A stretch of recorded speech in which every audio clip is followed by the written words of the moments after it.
Friends, आज हम बात करेंगे डायबिटिक्स के पेशेंट्स के लिए सबसे बुरे ऑयल्स कौन से हैं। अक्सर डायबिटिक पेशेंट हमें एक कॉमन सवाल पूछते हैं कि हमारे लिए सबसे बेस्ट ऑयल कौन से हैं, सबसे वर्स्ट ऑयल कौन से हैं।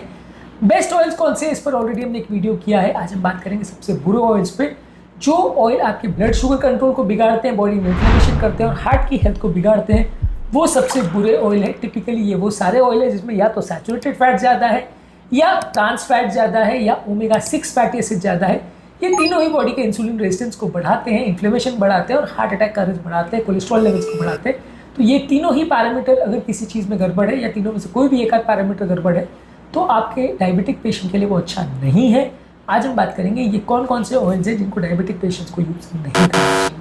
टॉपिक पे जाने से पहले जो लोग हमारे चैनल पर नए हैं, मैं रिक्वेस्ट करूँगा कि चैनल को सब्सक्राइब करें, वीडियोज़ को लाइक करें, शेयर करें, फॉलो करें, कमेंट करें, पूरा देखें।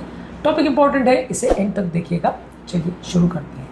सबसे पहले हाईली प्रोसेस्ड वेजिटेबल ऑयल्स, जैसे जो ऑयल्स होते हैं जिसमें ओमेगा 6 फैटी एसिड जो कि बॉडी के इन्फ्लेमेशन को बढ़ाता है, इंसुलिन रेजिस्टेंस को बढ़ाता है, ऑक्सीडेटिव स्ट्रेस को बढ़ाता है, ये ऑयल्स जहाँ पे भी ज़्यादा हो आपको अवॉइड करना चाहिए। सोयाबीन ऑयल में प्रोसेस्ड ऑयल काफ़ी ज़्यादा होता है, इंसुलिन रेजिस्टेंस बढ़ाता है। कॉर्न ऑयल में ओमेगा 6 फैटी एसिड ज़्यादा होता है, ये ब्लड शुगर के कंट्रोल को बिगाड़ता है।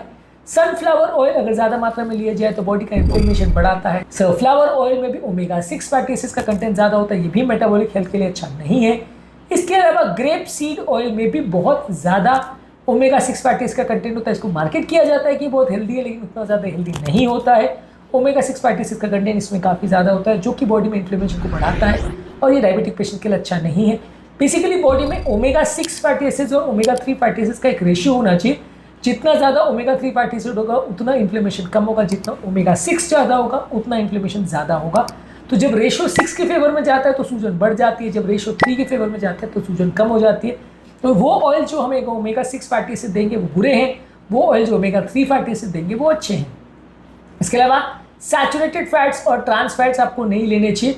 हाइड्रोजनेटेड और ट्रांस फैट्स जो कि मार्जरीन में होता है, शॉर्टनिंग में होता है, पार्शली हाइड्रोजनेटेड ऑयल्स जैसे वजह प्रोसेस फूड्स में, बेकरी में, फ्राइड फूड्स में यूज़ किया जाता है। ये बॉडी का इन्फ्लेमेशन बहुत बढ़ाता है, बैड कोलेस्ट्रॉल को बढ़ाता है, गुड कोलेस्ट्रॉल लेवल को लो करता है, तो ये काफ़ी ख़राब ऑयल माना जाता है। ज़्यादातर कंट्रीज़ में तो ये बैन भी हो चुका है, लेकिन फिर भी लोगों को सस्ता पड़ता है इसलिए लोग यूज़ करते हैं, लेकिन ये अच्छा हेल्थ के लिए तो बिल्कुल नहीं है। बेकरी के प्रोडक्ट्स में काफ़ी कॉमनली यूज़ होता है, स्ट्रीट फूड्स में भी इस तरह की चीज़ें काफ़ी कॉमनली यूज़ होती है।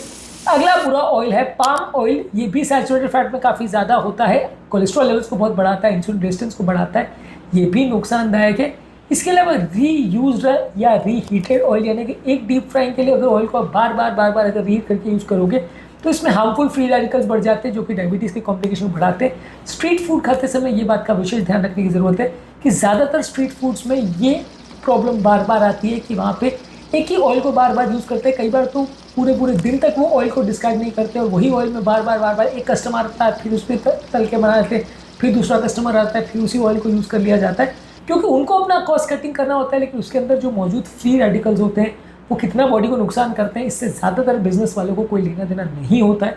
पर एज अ पेशेंट या एज अ डॉक्टर हमें तो डेफिनेटली इससे लेना देना है, तो हम डेफिनेटली रिकमेंड नहीं करते। या इवन घर पर भी अगर ये प्रैक्टिस है कि डीप फ्राई किया हुआ ऑयल बार बार रीहीट करके यूज़ किया जाए तो अच्छा नहीं। एक बार में आपको जितना यूज़ करना है यूज़ कर लीजिए, उसके बाद डिस्कार्ड कर दीजिए, रीयूज़ मत करिए, नहीं तो उसके अंदर मौजूद फ्री रेडिकल्स हेल्थ के लिए बुरा करेंगे। सैचुरेटेड फैट जैसे बटर और घी थोड़ी मात्रा में यूज़ किया जाए तो बुरा नहीं है, ज़्यादा मात्रा में यूज़ करेंगे तो बैड कोलेस्ट्रॉल लेवल्स को बढ़ाता है, ये हेल्थ के लिए उतना अच्छा नहीं है।